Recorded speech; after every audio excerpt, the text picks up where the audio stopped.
જય માતાજી, જય સાળંગપુર દાદા, જય શ્રી કૃષ્ણ, ઓમ નમો શિવાય અને જય સ્વામિનારાયણ. કેમ છો બધા? તો આજે આપણે પુરુષોત્તમ માસનો પહેલો દિવસ છે અને પહેલા દિવસે આપણે કાંઠાગોરમાંની વાર્તા સાંભળીશું.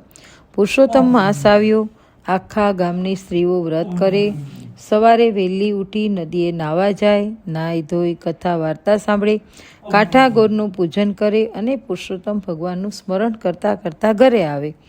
ગામમાં એક ઘર હતું, તેમાં એક ડોસી અને બે વહુ રહેતી. ડોસી અને નાની વહુ સવારે વહેલા ઉઠી નદીએ નાવા જાય અને કાંઠાગોરમાંનું પૂજન કરી અને ઘરે આવે. પુરુષોત્તમ માસના દિવસો ચાલવા માંડ્યા, પણ મોટી વહુ એકેય દિવસ સાથે ન ગઈ.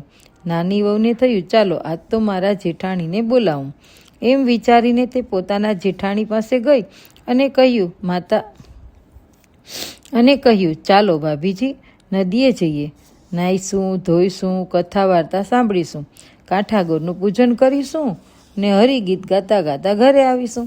મોટી વહુ અભિમાન ભરેલી હતી, તે બોલી, મારે કંઈ આવવું નથી. એ તો નવરી સવરીના કામ, રાંડી મુંડીના કામ, ગાંડી ઘેલીના કામ.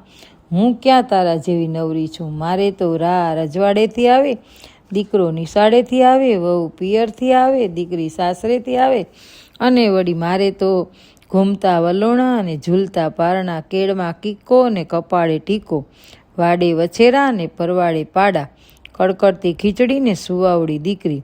હું ક્યાં તારા જેવી નવરી છું? તું તારે કાંઠા કુવા ગણતી ફર અને નદી નાડે રખડતી ફર. નાની વહુને જેઠાણીની વાણી કડવી ઝેર જેવી લાગી. એ તો પુરુષોત્તમ રાયનું સ્મરણ કરતી સાસુને લઈને નદીએ નાહવા ગઈ. મોટી વહુને ચારેકોર સરખાઈ હતી. એણે વ્રત વર્તુલાની કાંઈ પડી ન હતી. એ તો ઊના પાણીની ત્રાંબાકુડી ભરીને છપ નાય ને ધબ ધુવે, હાલરડા ગાય ને સુકડી ખાય. થોડા દિવસ વીત્યા ને કાંઠાગોરનો કોપ થયો.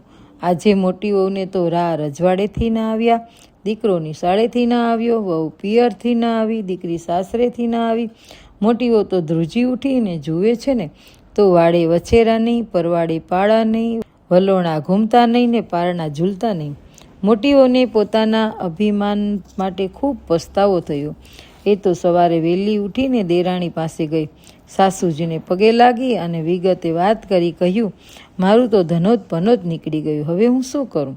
સાસુએ મોટી વહુને ધીરજ આપીને કહ્યું કે વહુ, એ તો કાંઠાગોરનો શાપ લાગ્યો છે.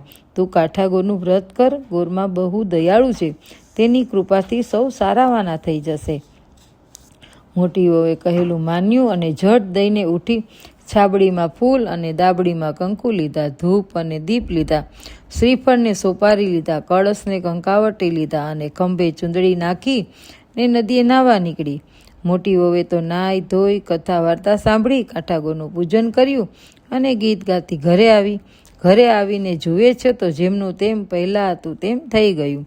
મોટી વહુને તો કાંઠાગોર ફળ્યા. તે દિવસથી તેણે નિયમ લીધું કે જીવીશ ત્યાં સુધી કાંઠાગોરનું વ્રત ખરા ભાવથી કરીશ. આખો પુરુષોત્તમ માસ નદીએ નાહીશ ને હરિભજન ગાઈશ. થોડા સમયમાં તો જેઠાણીનું ઘર ભર્યું ભાદર્યું થઈ ગયું.